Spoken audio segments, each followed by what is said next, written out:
Hello and welcome. My name is Partho Majumdar. In this video, we will try to understand linear regression. Before we discuss linear regression, let us look at the bigger picture of what we are trying to do in this particular course. Now, we are basically trying to understand when and how to apply regression. Now, why do we require to do regression?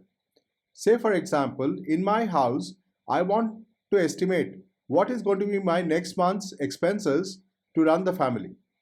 Now, let's say for example, I've been tracking my expenses for the last 5 years on every month, and I record factors like how many members of the family have been there in the house during the month, how many festivals or birthdays we have had during the month, and what is the number of times we generally tend to go out to eat in restaurants, or what is the capital purchase we normally undertake during the month, whether it is summer or winter, whether the electricity bills are going to be high because of AC usage, etc. All these parameters I'm tracking. Now, I have this data with me. Based on this data, I say that next month I'm going to have, let's say, 5 members in the family. Then let's say there are 3 festivals and there are 2 birthdays in the coming month, and other factors which I've been tracking. I give an estimate value for all of that. Based on that, I want my model to tell me what is the amount of expense what I'm likely to have in the coming month. So such problems can be solved using regression. There are a number of applications of regression in industrial usage also. Say for example, I'm running a cigarette factory. I want to estimate what should be the amount of raw tobacco I should purchase so that my factory production level for the coming month is up to what it is expected to be. So there will be various factors based on which the production will vary, and based on those factors I want to estimate, based on the historical data what I have, how much amount of tobacco I should get from the farmers so that my factory can run seamlessly without any stoppage. So such problems we can solve using regression. One form of regression is linear regression. So in this particular video, we will try to understand what is linear regression, and then we will try to extrapolate this idea to other forms of regression. Let us start our discussion with a very simple problem. Let us say that we have just 2 variables, x and y. So I have got a variable x and I have got a variable y. Say for example further that x variable is actually the age of a person and the y variable is the weight.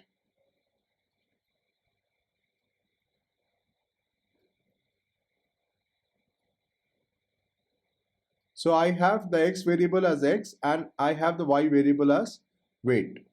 Now I have been tracking the values, like for example, if the age is 45, the weight is 70.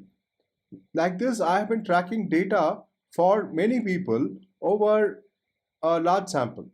I have this data with me for different age, what is the weight that has been observed. Based on this observations that I have got, I want to be able to predict, supposing the age is 51, what is likely weight this person is going to be having. I want to be able to estimate that. So this is my problem. So we have 2 variables here, x and y, and based on the value of x, I want to predict the value of y. So my x is the independent variable. This is the independent variable.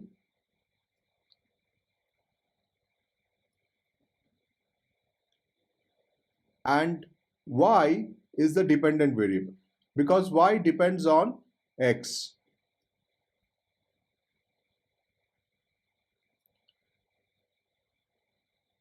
So I have my independent variable x and my dependent variable y. So based on the value of the independent variable x, I want to predict the value of the dependent variable y. So what we could do is that when we have all this data with us regarding the x and y, I can plot this on a graph. So I can put on one axis my x and on one axis I can put my y. So I can make a graph now. So on this graph I can plot the different ages on x-axis as our example states, and on the y-axis I can plot the different weights.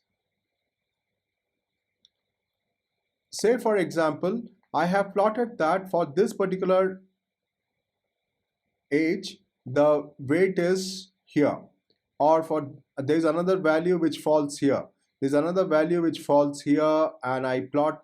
This is according to the random sample what I have got. I have taken many people's weights and ages, and I'm making a graph out of that.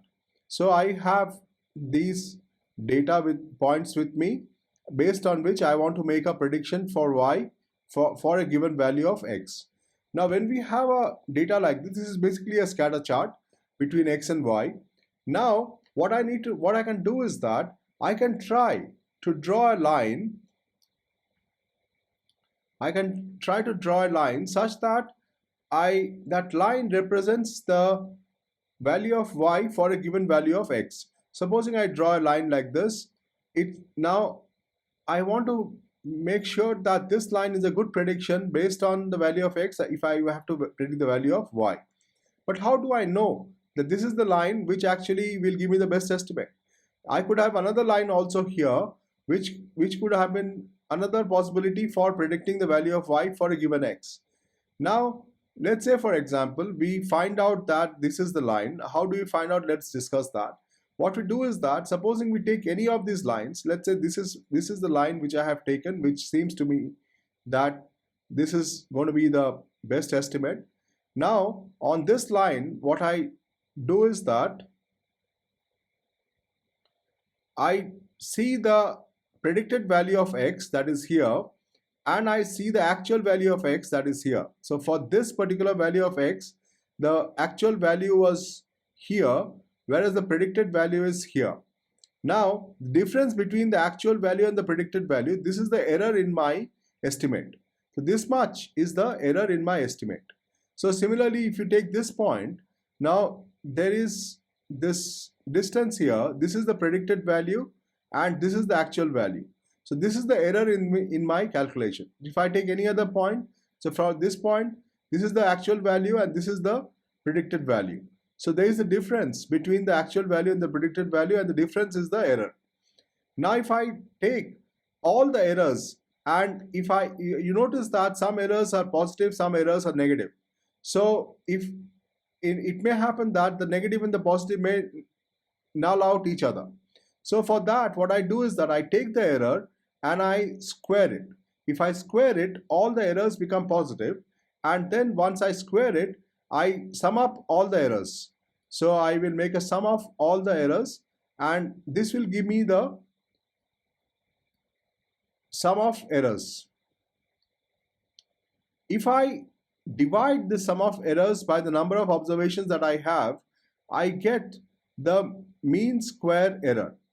So this becomes the mean square error, because this is the mean of all the errors squared. Now this squared error which I have got, squared mean square error which I have got, this is basically in square terms in comparison to the value which I have been using. That is, the value of x and y are in units, and this is in square. So if I make a square root of this becomes the root mean square error. Now the root mean square error will be in the same units as the observations.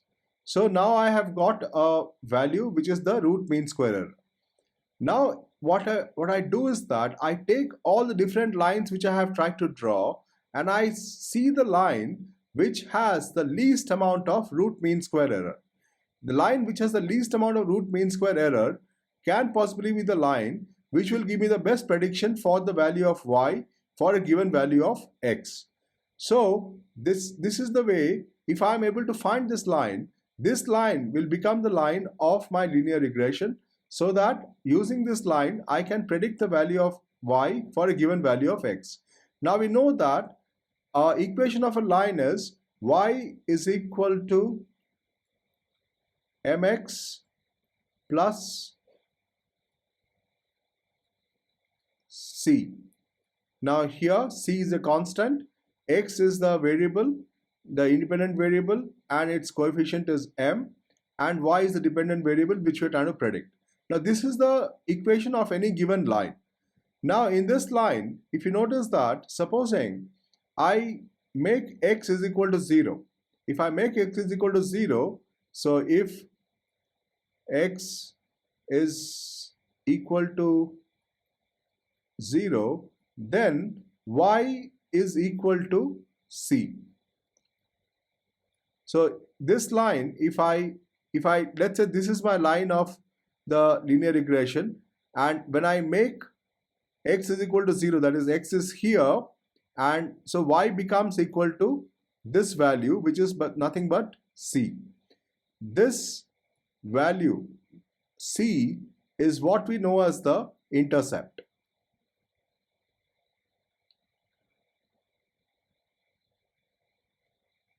So this is the value known as the intercept. So intercept is the value of y when x is equal to 0. Also notice that in this line, when we increase x by 1 unit, the increase in y is given by m. So this m is known as the slope of the line. So for every unit increase in x, y will increase by the amount of slope. Now these are the essential terms which we need to find out in order to do our linear regression. Now what we have done is that we have created a linear regression equation where we have only one independent variable and there is one dependent variable. However, in real life, we will have the dependent variable y depending on many independent variables. Let's say we have got independent variable x1, x2, x3, etc.